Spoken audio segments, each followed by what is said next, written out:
ஸ்ரீ சக்கரம் பக்தி சேனல் மெய்யன்பர்களுக்கு பணிவான வணக்கங்கள். உங்கள் அன்பும் ஆதரவும் எனக்கு நிரம்ப இருப்பதனால் மகிழ்ச்சி, சந்தோஷம், வாழ்த்துக்கள். மேலும் எல்லோருக்கும் வெளிநாடு போக வேண்டும் என்ற ஒரு ஆர்வம், பேராசையில் எல்லா சாதாரண மனிதரும் கூட வெளிநாடு, அயல் நாடு, கடல் கடந்து சென்று நாம் ஒரு சிறப்பான ஒரு செயல் செய்யணும், புகழடையணும்னு எல்லா மனிதர்களுக்கும், கற்றவர்களுக்கும் அந்த எண்ணம் தான், கல்லாதவர்களுக்கும் அந்த எண்ணம் தான். ஏதோ ஒரு வகையில் நம்ம வெளிநாடு போகணுன்ற ஒரு ஆசை. ஆக அந்த ஜோதிட ரீதியாக யாருக்கு அந்த ப்ராப்ளம், யாருக்கு அந்த வாய்ப்பு, அது கொஞ்சம் சிந்திக்கும் பொழுது மகர லக்னத்துக்கு 9ஆம் இடம் கன்னியா லக்னம். மகர லக்னத்துக்கு 9ஆம் இடம் கன்னி தானே. அங்கே கன்னியில் புதன் பகவான் இருக்கணும். புதன் பகவான் அங்கே உச்சமடைகிறார். அதே போன்று பக்கத்து வீடு துலாவுக்கு சுக்கிரன் இருக்கணும்.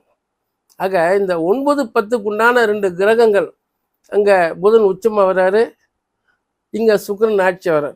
இந்த அமைப்பை பெற்றவர்கள் நிச்சயமாக வெளிநாடு சென்று பேரும் புகழும் அடைவார்கள். நிறைய தான தர்மங்கள் செய்வார்கள்.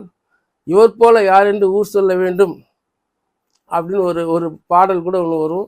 அது மாதிரி சிறந்த தான தர்மங்கள் செய்வார்கள். அப்படி இருக்கும் பட்சத்தில் அங்கே அயல்நாடு சென்று, வெளிநாடு சென்று சம்பாதித்த பொருள், புகழ் அத்தனையும் சமூக சேவைக்காக தாராளமாக தானம் செய்வார்கள். அது ஏன் அப்படின்போது பார்த்தீங்கன்னா 9ஆம் இடம் தர்ம கருமாதிபதி யோகம், 9க்கும் 10க்கும் ஆட்சி உச்சத்தில் இருக்கான். இதில் இன்னொரு சிறப்பான ஒரு செய்தி என்ன தெரியுங்களா? பஞ்சமகா புருஷ யோகம். ஆக கேந்திரம் திரிகோணத்துக்கு உண்டான அதிபதி பஞ்சமகா புருஷ யோகம் அங்கே இருக்கு.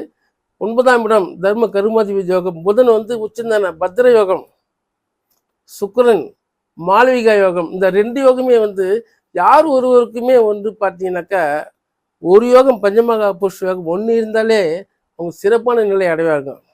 ஆக மகர லக்னத்துக்கு 2ம் இந்த அமைப்பு, புதன் உச்சம், சுக்கிரன் ஆட்சி, ஆக 2மே இருந்தால் காலத்தால் அழிக்க முடியாத செல்வங்கள், பொன், பொருள், புகழ் அத்தனையும் சேரும் என்பதை இந்த நேரத்தில் ஸ்ரீ சக்கரம் பக்தி நேயர்களுக்கு சமர்ப்பிப்பதில் சொல்வதில் மகிழ்ச்சி அடைகிறேன்.